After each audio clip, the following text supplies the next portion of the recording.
नमस्कार मंडळी, स्वागत आहे तुमचे माझ्या यूट्यूब चॅनलमध्ये। तर आज आपण बनवणार आहोत अगदी 10 मिनिटात झटपट तयार होणारी खमंग आणि चविष्ट शेंगदाण्याची भाजी।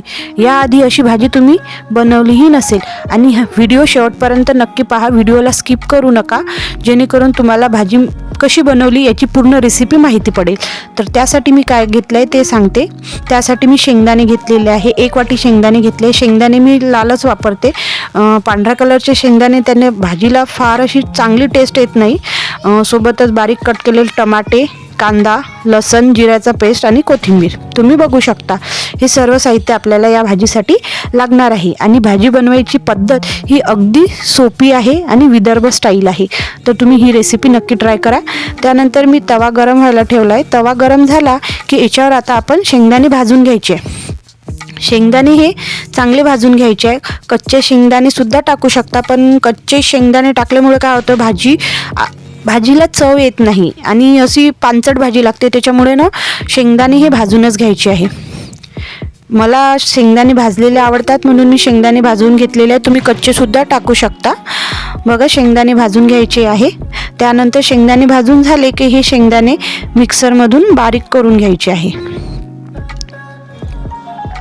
मिक्सरमधून असे शेंगदाणे बारीक करून घ्यायचे आणि त्याच्यामध्ये पाणी टाकून असा पेस्ट बनवून घ्यायचा आहे। कढई गरम व्हायला ठेवली। कढई गरम झाली की त्याच्यामध्ये तेल टाकायचं आहे आणि तेल हे गरम होऊ द्यायचं आहे। तेल गरम झालं की त्याच्यामध्ये मोहरी टाकायची आहे। मोहरी अशी तडतड फुटू द्यायची आहे। त्यानंतर याच्यामध्ये कांदा टाकायचा आहे। कांदा थोडा तांबूस रंगाचा होऊ द्यायचा। त्यानंतर त्याच्यामध्ये लसण आणि जिऱ्याचा पेस्ट टाकणार आहोत। लसण जिऱ्याचा पेस्ट टाकायचा आणि असं परतून घ्यायचं आहे। यानंतर याच्यामध्ये आता टमाटे टाकायचे आहे। तुम्ही बघू शकता, टमाटे टाकायचे आहे। टमाटे टाकल्यानंतर ते टमाटे मऊसूर होऊ द्यायचे आहे। टमाटे लवकर मऊसूर होण्यासाठी त्याच्यामध्ये थोडं मीठ घालायचं आहे। त्यामुळे काय होतं, टमाटे लवकर मऊसूर होऊन येतात। टमाटे टाकून झाले की आता आपण याच्यामध्ये घालणार आहोत बेसिक मसाले। आपल्याला कोणते कोणते मसाले लागणार आहे ते मसाले आपण आता याच्यामध्ये टाकणार आहोत। तर त्यासाठी मी सर्वात आधी तिखट टाकते। याच्यामध्ये आता थोडं तिखट घालायचं आहे। तिखट घातल्यानंतर याच्यामध्ये मीठ टाकायचं आहे। तुम्ही बघू शकता, मीठ टाकल्यानंतर आता याच्यामध्ये थोडी हळद घालायची आहे। 1 चम्मच हळद टाकलेली आहे। त्यानंतर याच्यामध्ये टाकायचं आहे धने पावडर टाकायचं आहे आणि असा मसाला परतून घ्यायचा आहे। तर कधी कधी काय होतं, हा मसाला जळतो, तर मसाला जळला नाही पाहिजे म्हणून थोडं पाणी घालायचं आहे आणि पाणी घालून हा मसाला पूर्णपणे शिजू द्यायचा आहे। जर आपण कुठलीही भाजी बनवत असलो आणि मसाला जर शिजली नाही तर आपली भाजी चांगली बनतच नाही। त्यानंतर थोडी कस्तुरी मेथी टाकली आहे। कस्तुरी मेथीमुळे काय होतं, भाजीला खूप छान अशी टेस्ट येते। तर तुम्ही ही रेसिपी एकदा नक्की ट्राय करा।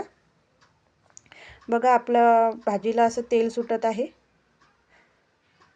बिलकुल थोडं पाणी घालून मसाला शिजू द्यायचा आहे आणि छान असं तर्री येऊ द्यायची आहे त्याला।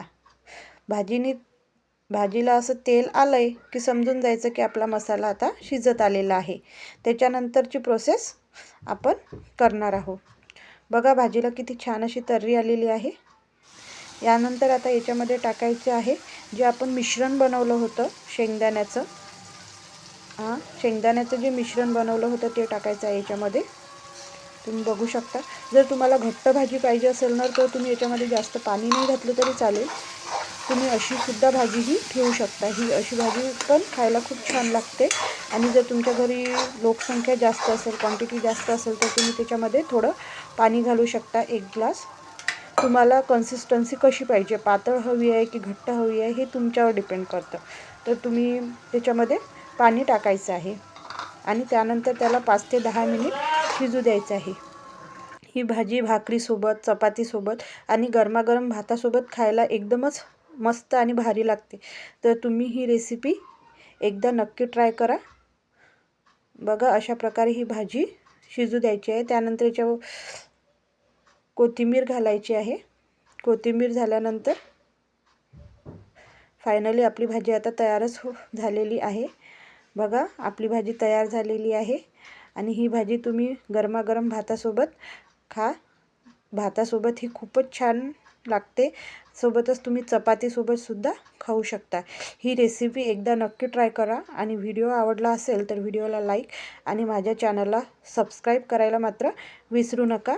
भेटूया अशाच नवीन नवीन रेसिपीसोबत नेक्स्ट व्हिडिओमध्ये.